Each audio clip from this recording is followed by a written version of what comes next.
it was almost like if you don't talk about it, it didn't happen. That old school mindset, and I guess that's what I carried on.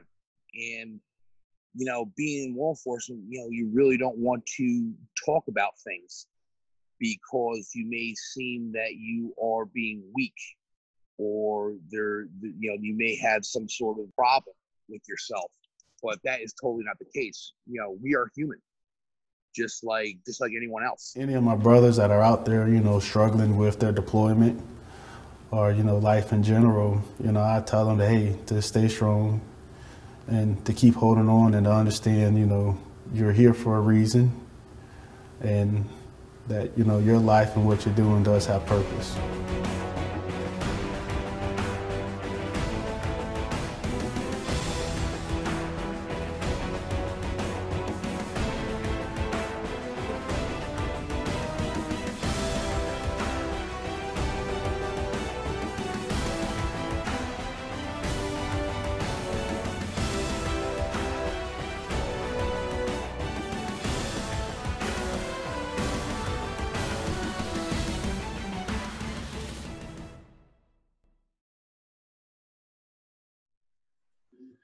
Hey everyone, this is Greg Washington and welcome to another episode of Guards Down.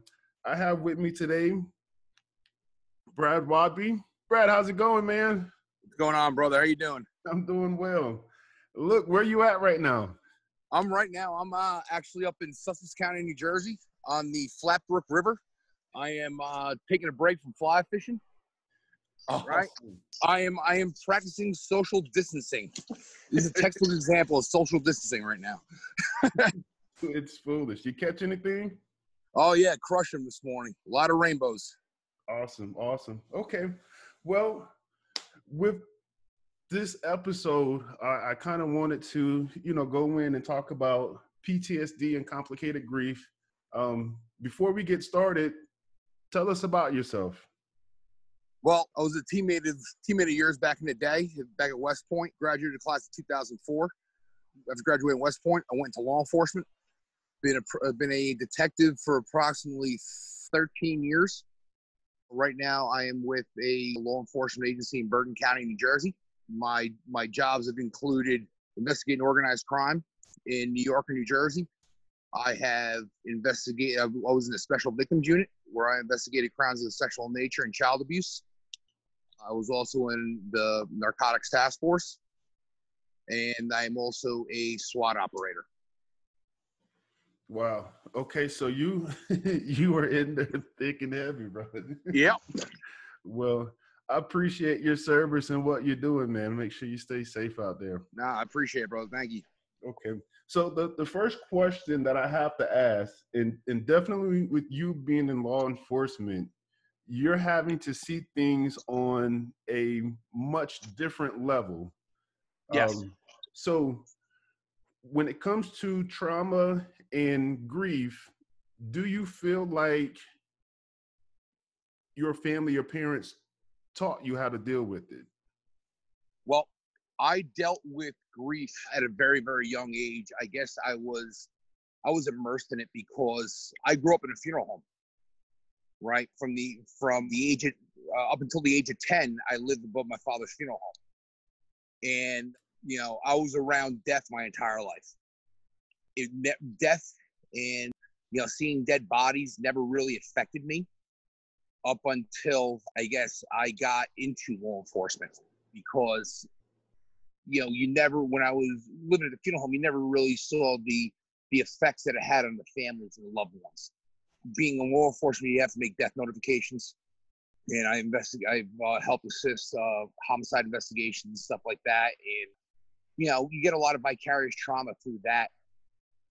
But my parents,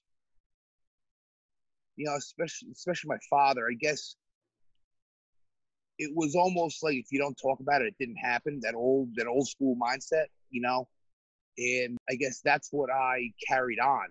And, being in law enforcement, you really don't want to talk about things because you may seem that you are being weak, or you may have some sort of problem with yourself. But that is totally not the case. We are human, just like anyone else. We feel, we hurt, and we have emotion. And that's the biggest hurdle that I feel in law enforcement, is breaking that stigma. Yeah. Yeah.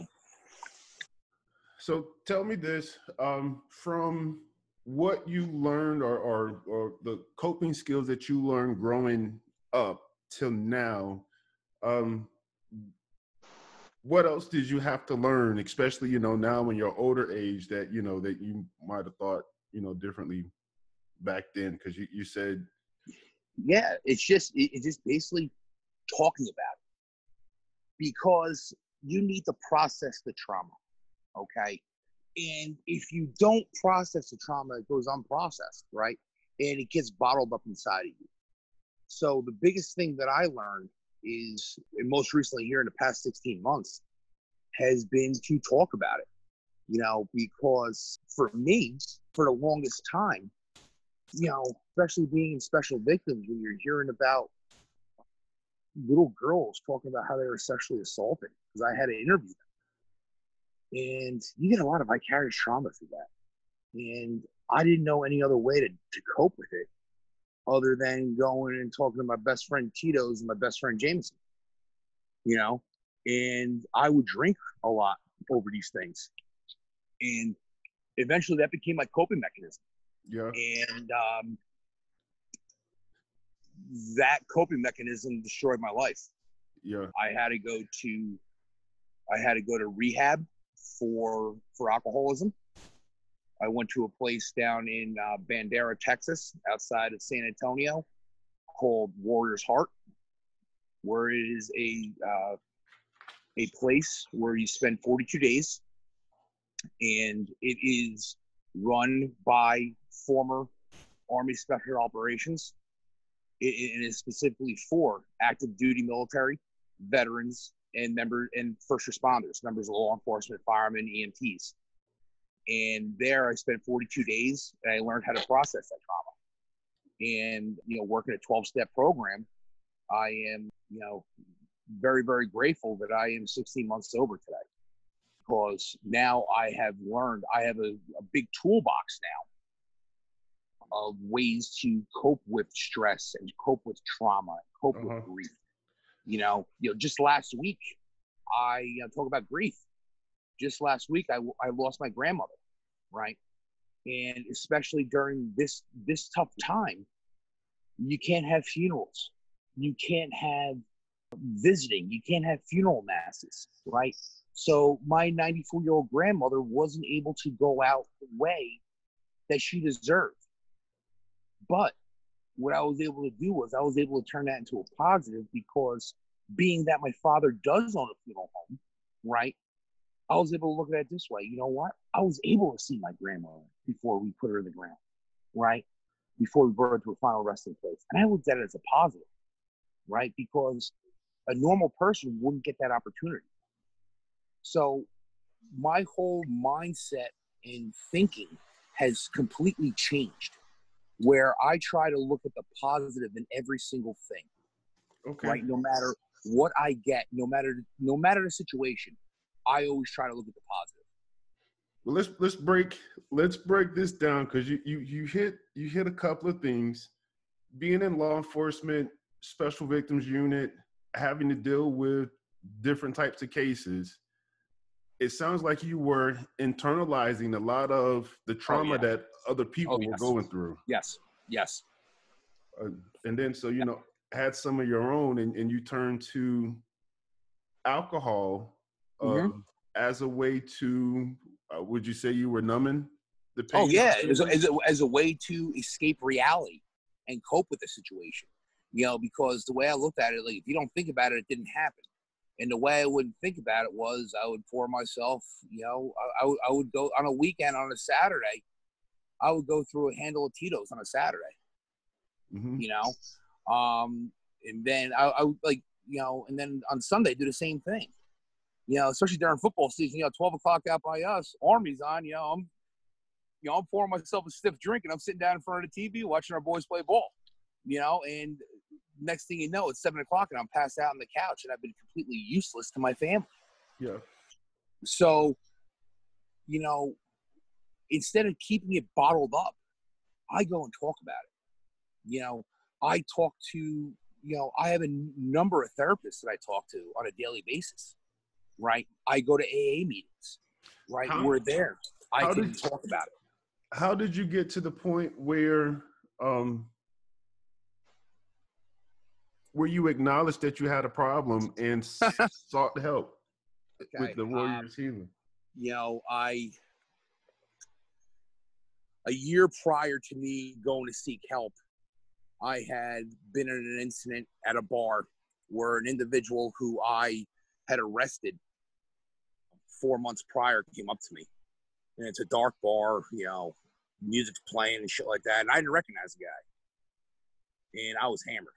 And next thing I know, this guy is following me around and, everything else. And he wants to jam me up. So what does he do? He, a week later, he calls up my internal affairs and makes a complaint on me. And I make a statement at that point, and I say, wow, I really need to stop drinking, I guess. I need to tone it down. And with that, my chain of command did the right thing and sent me for a fitness for duty evaluation. And I was 90 days without my gun. I was on administrative duty. Basically, I was sitting at the courthouse where, I was on the rubber gun squad, and I was sober for 90 days. And then I get my gun back, get reinstated full duty. And my wife and I go out to dinner. And we're sitting down to a nice dinner. And my wife goes, Brad, why don't you have a drink? You deserve it. Right. I order a glass of wine, take one sip, and in walks my chief of police into the restaurant. Now, if that's not a sign from God to stop drinking, I don't know what is. But I didn't take that sign. And that one sip of alcohol sent me down a spiral and down a deep, dark rabbit hole that I could not get out of. And I ended up getting kicked out of my house. For all the right reasons. I mean, my wife's a smart woman. She did the right thing. And I got 2 kids this time, 2 young boys. And things just kept on getting worse and worse and worse. And eventually, on December 27th, my wife comes home, and I was with the boys all day. My wife comes home and tells me she wants a divorce. And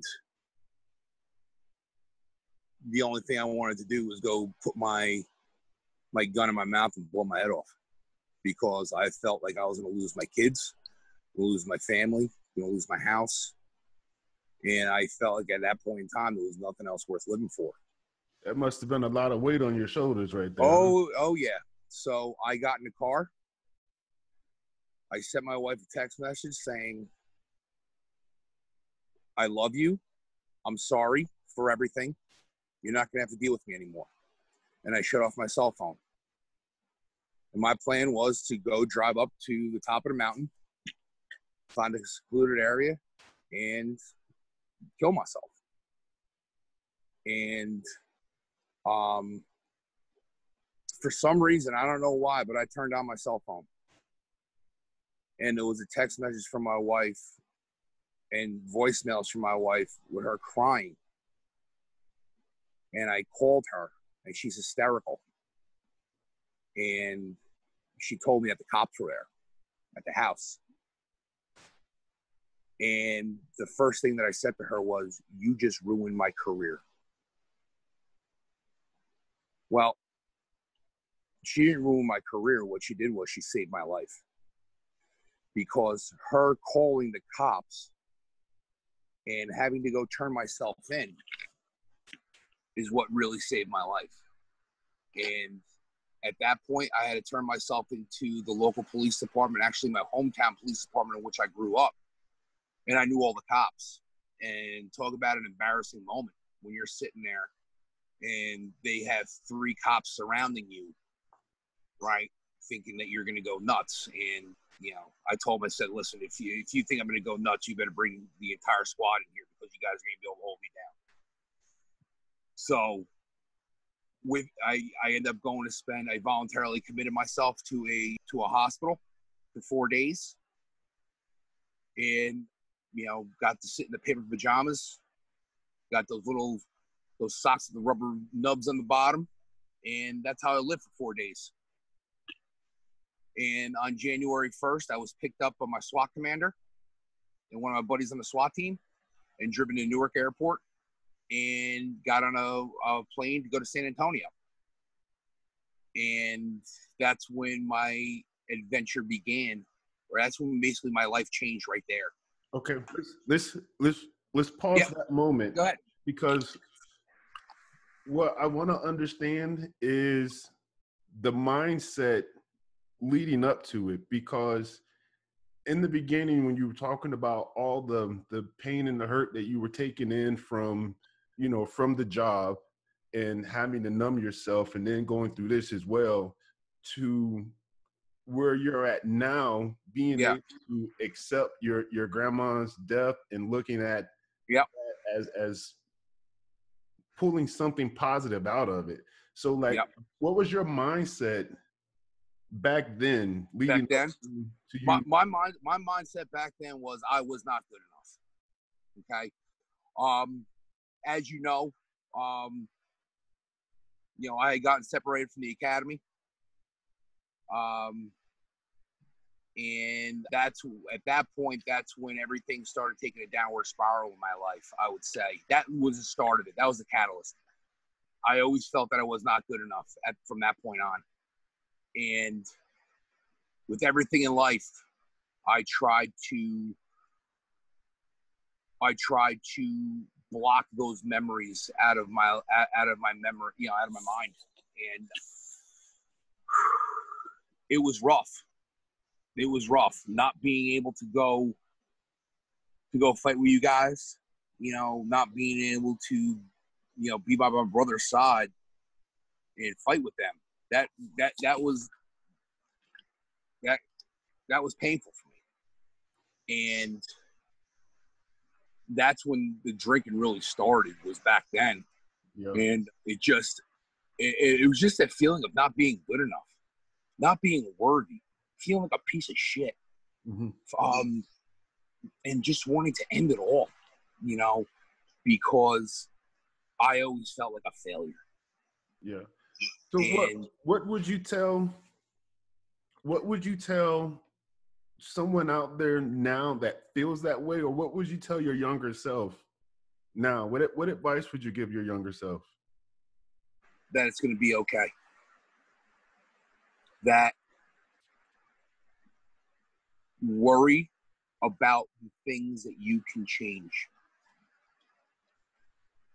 God has a plan for every single one of us when we were born. I firmly believe that. And he knows the type of person that we're going to turn into, right? We can't fight that.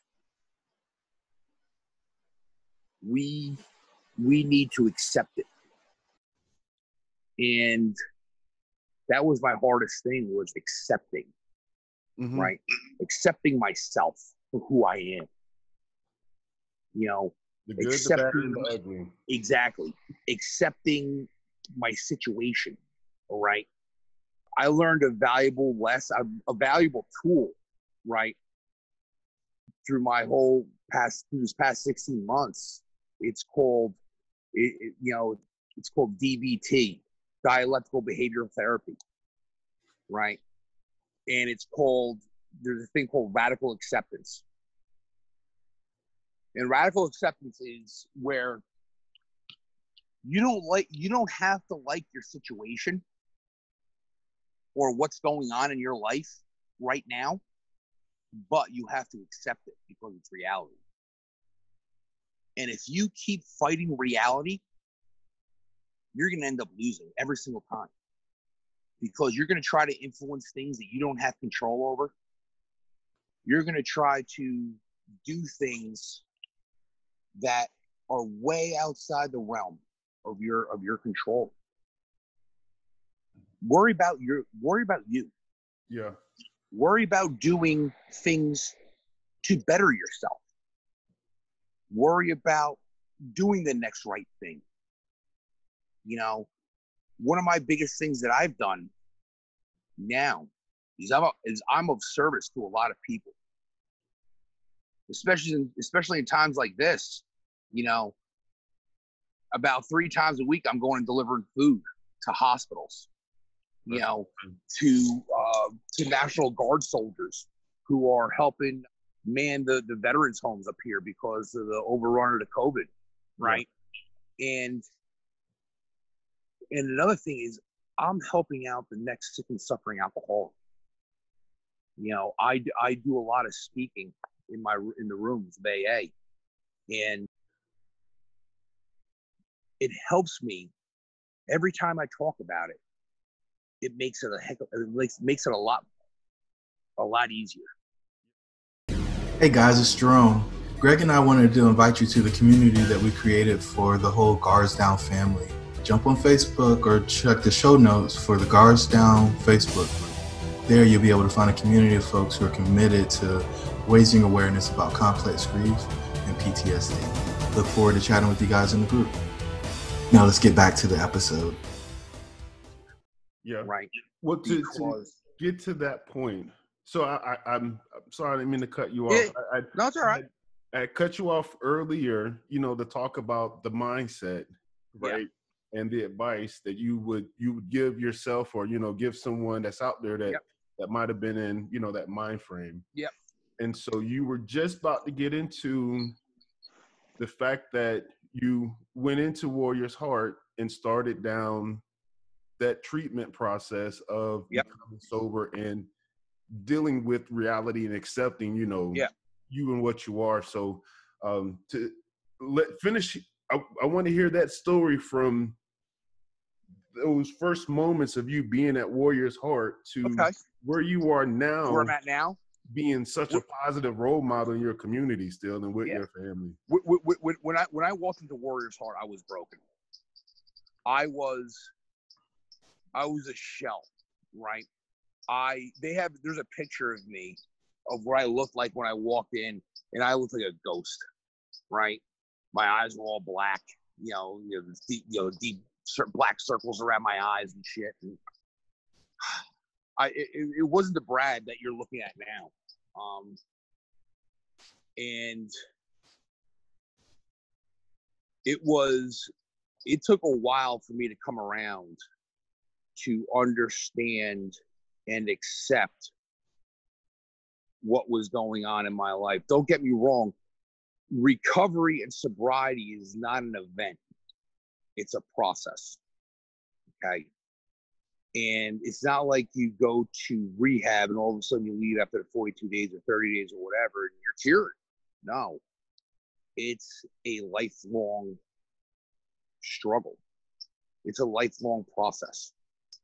And every single day,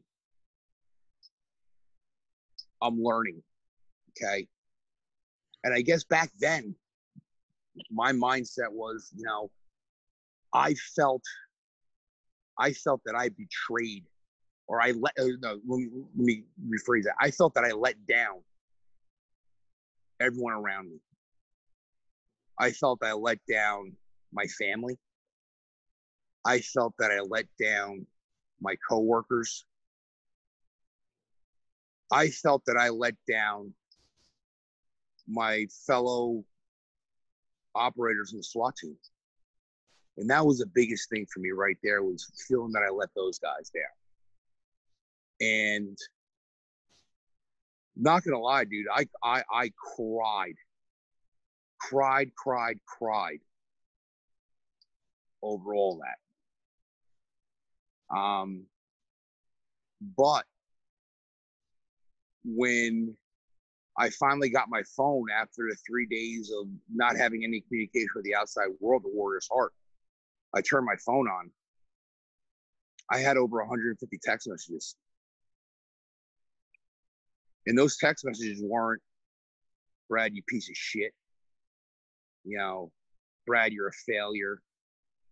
You know, Brad, you don't deserve to be a cop anymore. Brad, you let us down. No, they were, Brad, we got your back. Brad, we love you. Brad, we want you to get better. Brad, let me know whatever I can do for you to help you. You know, it was all words of encouragement. Yeah. And I felt that I didn't have that support from them, but I actually did. And because I felt alone.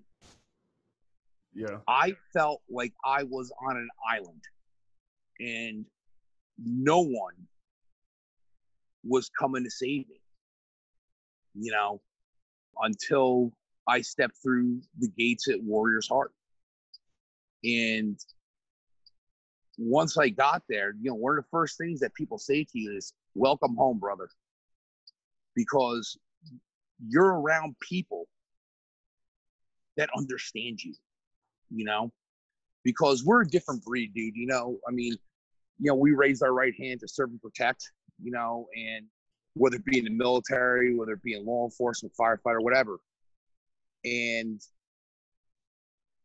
our mindset's a heck of a lot different than any other civilian, I guess, you know. And there, these people got it. I was around people that were cut from the same cloth as me and understood what I was going through. And that's what really started the healing process, was that. Yeah. You hit something a little while ago, and it was all about the support. And so I was going to ask you, because like it kind of came out this theme of like this love versus hurt feeling that you would have from your support group, right? Yep. You said you felt alone. You even mentioned, you know, to your wife that she hurt you. She hurt your career. Yep. And so there was, it seemed like, would it be fair to say blame that you were putting on other people? Oh yes, I was deflecting everything. Yeah. You know, I was not taking responsibility for my own actions. You know, it was everyone else's fault. It wasn't my fault. You know, I was very, very, very selfish during the time I was using alcohol. You know, and it's because I didn't want to take responsibility. It was everyone else's fault. It wasn't my fault. You know, I thought I was doing right, and that's the alcoholic mentality. That's the addictive personality. You know, and with that, I learned that the first step right there is to admit that you have a problem, okay? And that my life had become unmanageable. Because it did, you know?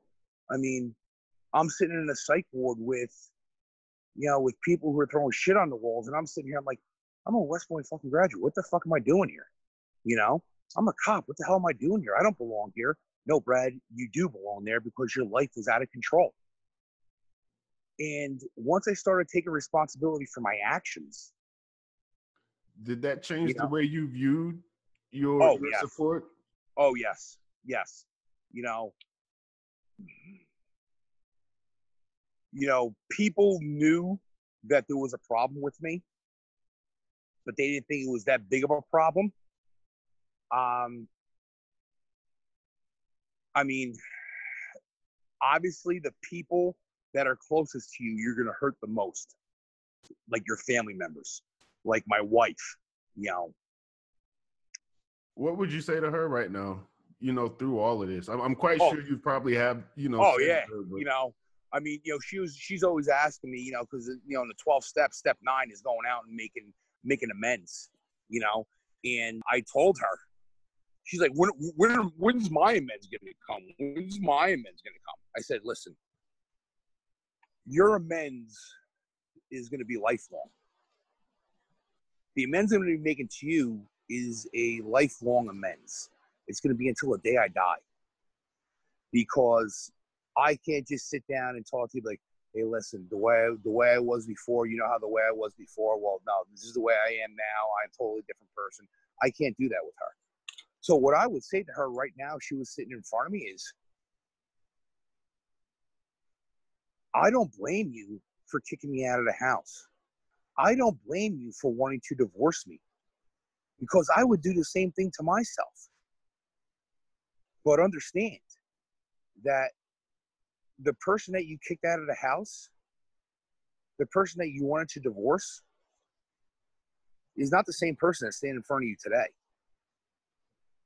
The person that's standing in front of you today is a loving person, not only loving of others, but loving of himself. And I'm a caring person. I want to do for others. I'm not a selfish person. The world, it's not Brad's world and everyone else is just living in it. No, I'm going to put others in front of myself. But the only thing that I'm not going to put in front of anyone else is my sobriety, right? That comes first and foremost. And I tell her that, and she understands that. And, I tell her every single day I love her.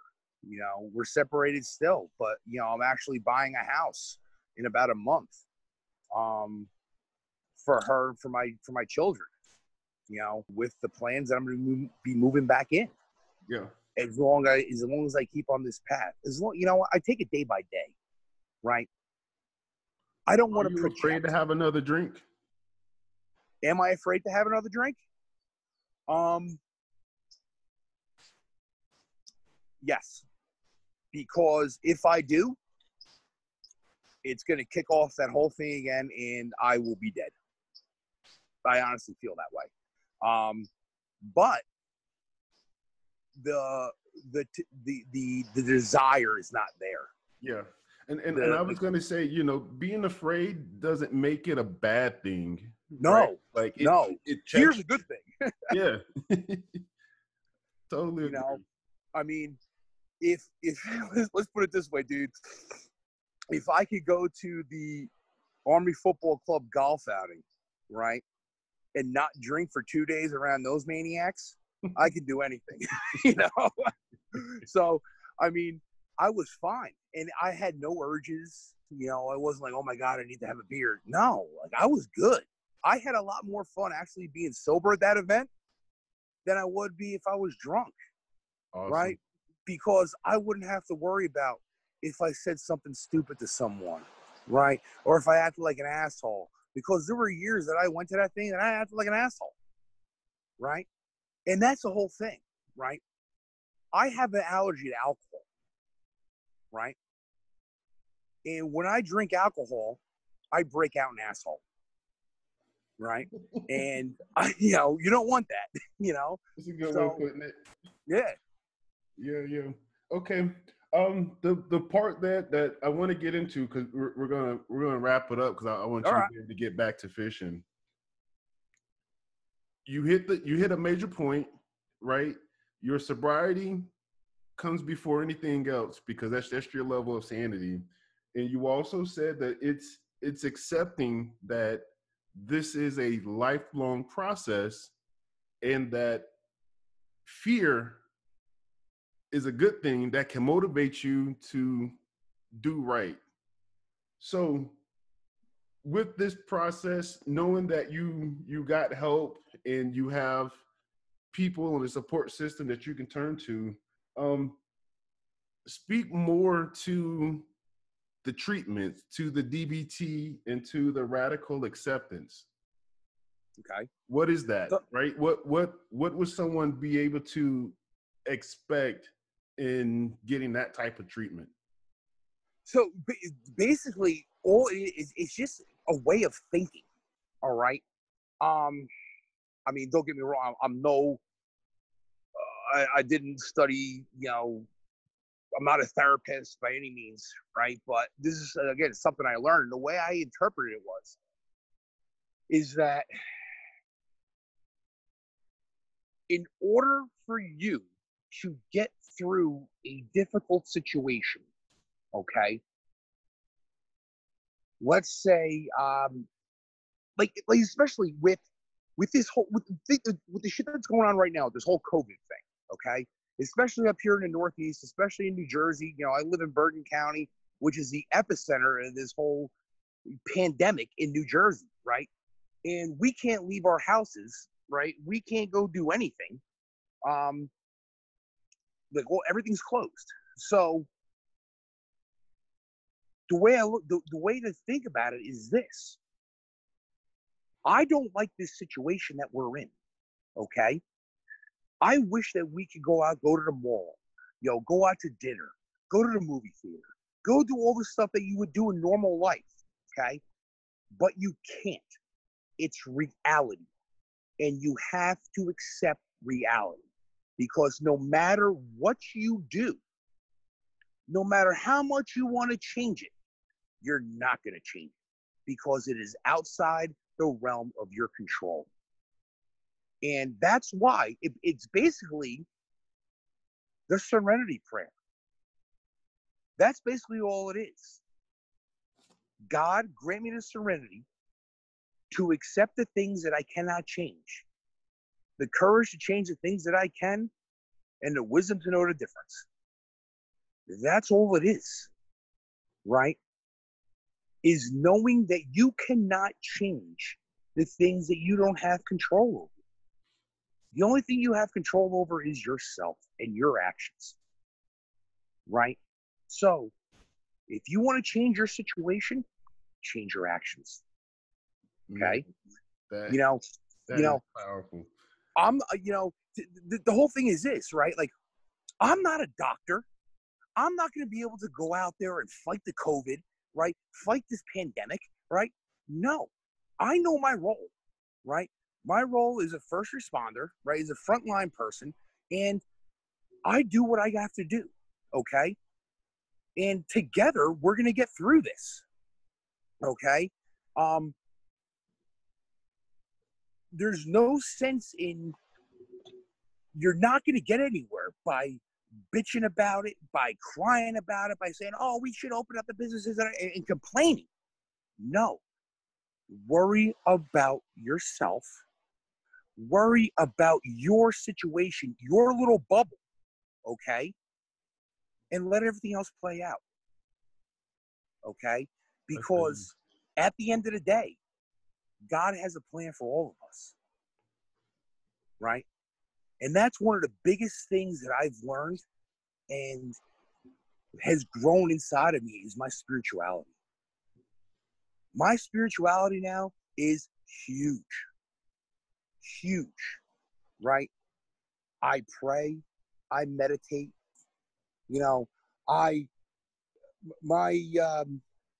every morning when I wake up,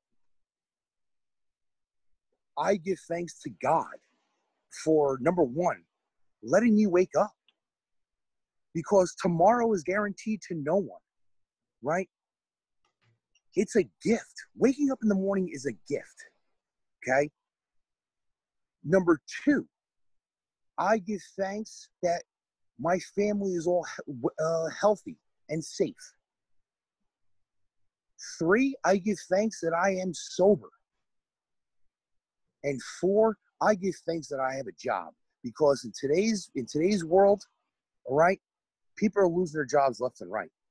And I am thankful and I am grateful that I have a job and I can still support my family. Got you. So being humble, being thankful, being grateful. My gratitude is through the roof. Through the roof. Yeah. Okay. No, dude, this whole thing. Like I was talking to you a couple weeks ago when we first talked. Like, I'm grateful that you and I reconnected, and that we have this thing in common that we're trying to work on, right? That's not a coincidence, dude. That's God putting us together. That's God reconnecting us. Indeed. Nothing. I don't believe things happen for a reason. Nothing's a coincidence. It's all part of God's plan. Indeed.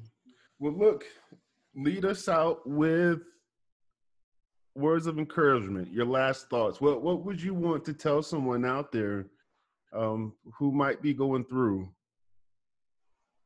What would be your advice that you give them? My advice that I give someone who's going through hard times right now, right? Who is struggling, who is not where they want to be, whether it be mentally, physically, whatever, okay? There's I'm sure you've heard of him, a Navy SEAL lieutenant commander, Jocko Willink, right? Mm-hmm. He has this thing, and I learned about it, and it's a little clip that he has on the internet. It's called Good. Whenever you're faced with adversity, whenever something doesn't go your way, whether you don't get the job, you don't get promoted, right? You don't get, the girl doesn't want to go out with you or whatever, right? Whatever it could be in your life, say to yourself, good. Because when you don't get something, when something doesn't go your way, it gives you more opportunity, more time to better yourself, right? And that's the whole way. That's the whole thing. Don't do this whole woe is me thing, right? Think positive and turn a negative situation into a positive situation, right? Like with me, I'm currently not active on the SWAT team, okay? My plan is to get back onto the team. I'm not on the team right now. Good. It's going to give me more time to train, more time to get in shape, more time to get my tactics down, all right? So that when I do come back, I can be a better operator, okay? I may not be in the squad I'm in right now at work, okay? But it's going to give me it's going to give me more time to prove myself, to shine, because I'm doing a job now that I know very well, and I can do it with my eyes closed, right?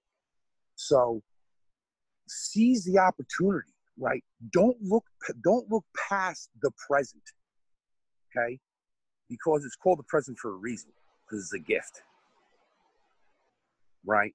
And live in the now, because there's an old saying, there's an old Buddhist saying that says, if you're living in the past, you're going to be depressed. If you're living in the future, you're going to be anxious. But if you're living in the present, you're going to be grounded. There we go. And look, and with that, I want to thank you for coming on to the show. I want to thank you for your words of encouragement and sharing your story. Man, you've really inspired me today, and I'm pretty sure the listeners out there, you got me you got me fired up. So yeah. So thank you, brother. I love you, and yeah, I love you too, brother. Listen, I just want to say thank you for letting me come on and share my story, share my experience, strength, and hope with you and the rest of the listeners. And listen, God bless, brother. I love what you're doing. Indeed. Love you, brother. And for everyone out there, this is Guards Down with Brad Waudby saying stay safe, stay focused, and stay engaged. Yeah. That's what it's really all about. Giving yourself a fighting chance to just show what you got.